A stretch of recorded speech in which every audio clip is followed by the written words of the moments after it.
think divestment is specifically about color as it is about divesting from the culture of, Blackistan and all the negativity that tends to go on there. And, from what I'm seeing from other Black women experience creators, just the way they've kind of been traumatized in lower income communities.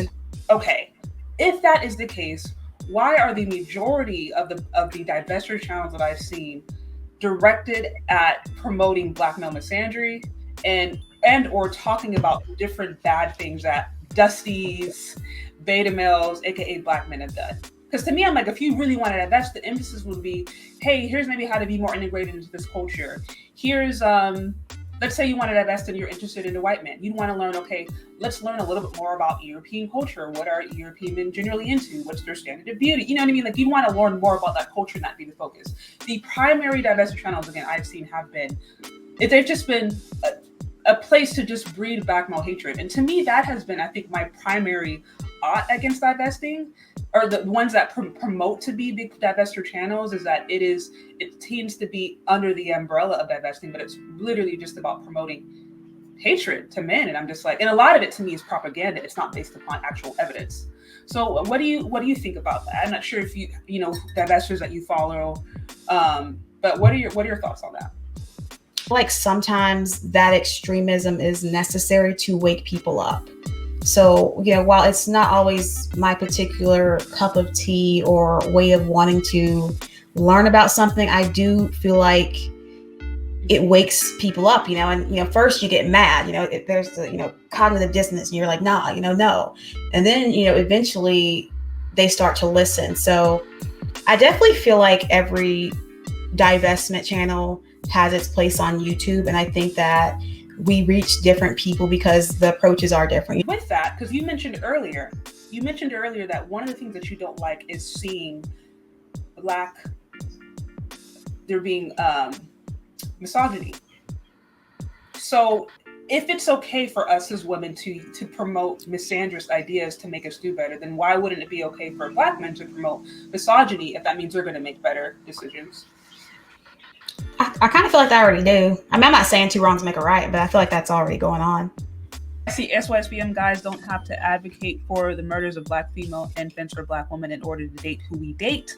I would like to know about the fascination of these divestors with Black misandry. Yeah, I did speak to that, and I said that's my personal what I don't like about it and what I disagree, because I will say, in order for you to do that as a Black woman who has a Black father and a Black mother, and whoever I date and marry, that kid is going to be considered, if I have a son, he's going to be considered a Black man.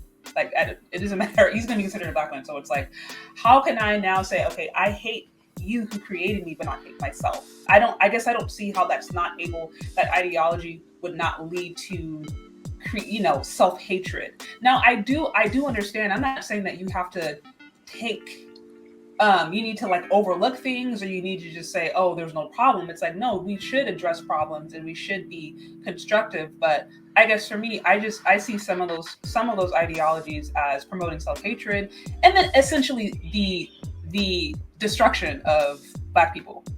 Because I'm like, if I'm telling myself I don't want to, people who look like me, men who look like me are bad, I'm going to try to avoid that, and I'm going to teach my children to do the same thing. And then over time, it's like, I no longer exist.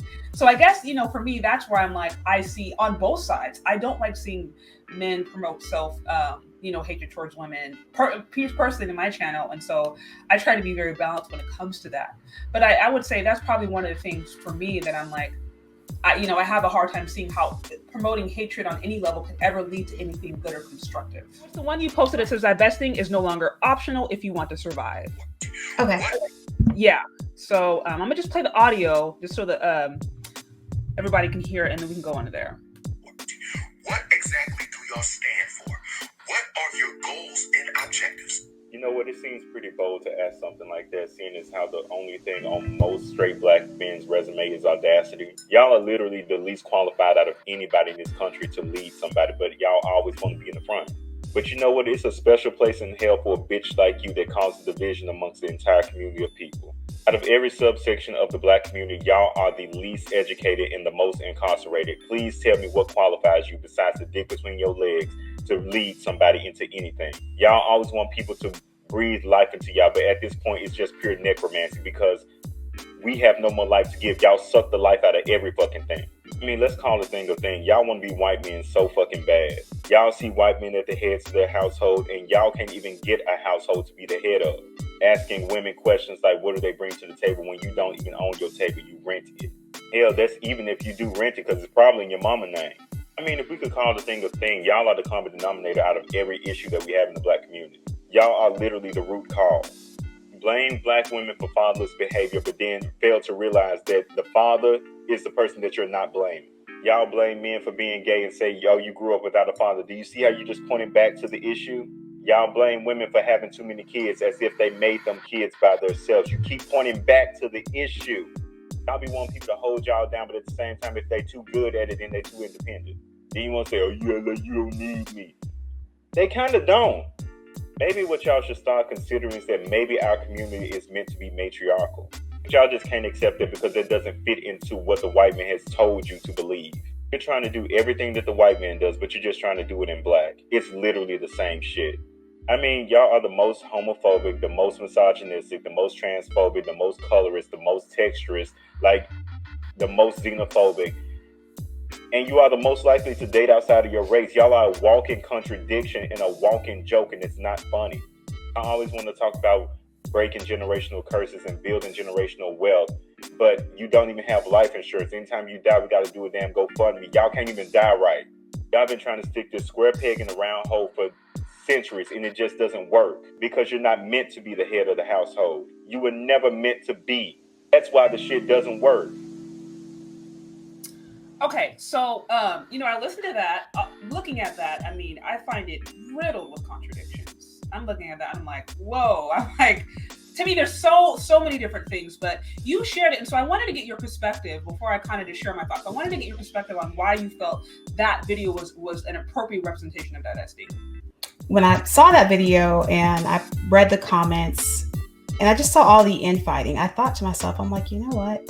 This guy has a point. Okay, maybe he's not 100% right, but at the end of the day, I feel like my mission and my calling online is to inspire and protect Black women. So any type of content I think may inspire somebody to go, well, maybe I do need to think about something differently. That's kind of what I share. It's not to say that I agree with every single point he made, but I feel like a lot of what he said was valid. Which ones in particular feel like, okay, this is completely valid? I definitely feel like the way that we are pretty much a matriarchal community, that really stuck out to me. But it's funny that you mentioned single homes because I don't know if you've ever heard of the Monahan report. So yes.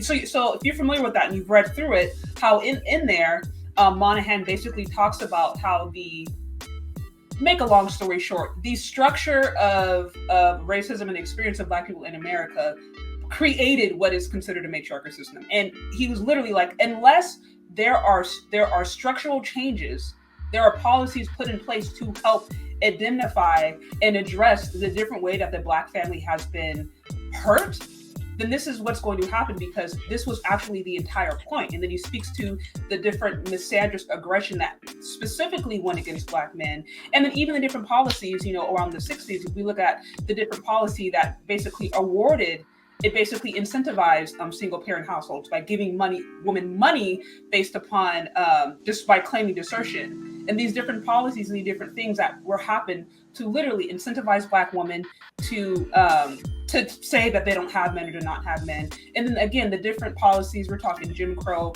all these different things. Again, this is Monahan report. This is the government. This isn't some, Joe Blow on the side or some random, Black guy on the street. This is a somebody within the government who was paid to do research and says, because of these different institutions, because of these different laws that we have passed, here is what's happening. Here's what's going on. So I guess, when I see that, while I do certainly think it is an issue and it is a problem, because we see this trend going up across the board in all ethnicities, and because we literally have different governmental documents who are speaking to the fact that is the result of many different things, including institutional racism, including different policies that incentivize women getting away from men. all these different things, I think it's dangerous to just say, oh, Black men are to blame for that, especially when 11% of single fathers within the Black community are men. 89% of them are women. It's 11%. I just did a video on this not too long ago, and if we actually look at the numbers, and so while there are certainly the Pookie and the Rays and the fathers out there who maybe are not there, or it is a child support, it's a very small percentage of Black men, and it's about a little over 50% of Black men who don't even have kids. So, but I mean, what are your thoughts on that? I think that's an interesting perspective to have. I definitely agree with what you said. I just kind of, and again, maybe just my upbringing kind of steers me towards this mentality. I just heavily believe in personal responsibility. Yeah, totally. I believe in people. We can spit out all these stats, and if you have a little Black boy in 2022, we could say everything's stacked against him. But I feel like so much has to do with who he ends up being as an individual, and how's he nurtured, what's his family system like growing up. I agree with you as far as there are certain people out there who do make excuses. You know what I mean? It's like at the end of the day, okay, let's say, for example, you're a woman, and I'm not using you, but just an example, you're a woman out there, and you decide to sleep with 5 homeless men, and you get pregnant. And then it's like, oh man, now I have 5 babies out of wedlock, and these dudes can't pay child support.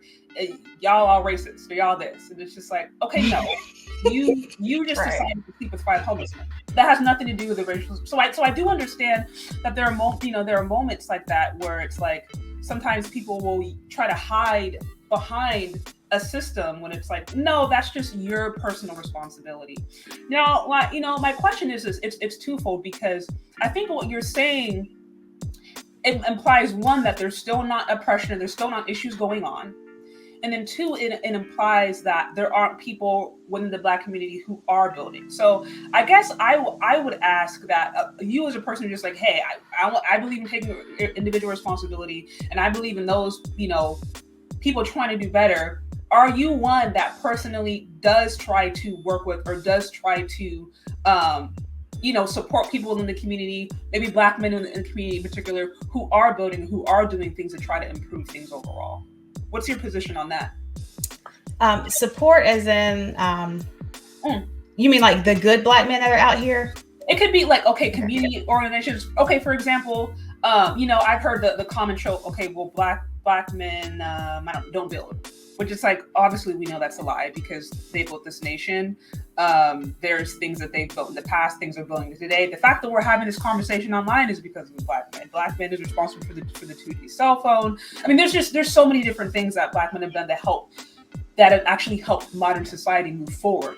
So we hear these kind of ideas, I think sometimes that just, they feed into self-hatred, I think, against sometimes ourselves as Black women, and against our sons and our uncles, and they don't really tell the full truth. And I'm saying sometimes I think it can be so quick sometimes to start to focus on the negative and start to focus on the false, and then we overlook the good that is due, and we actually don't partner with those who are building. Again, I'm thinking of community organizers, people out there who are trying to do grassroots.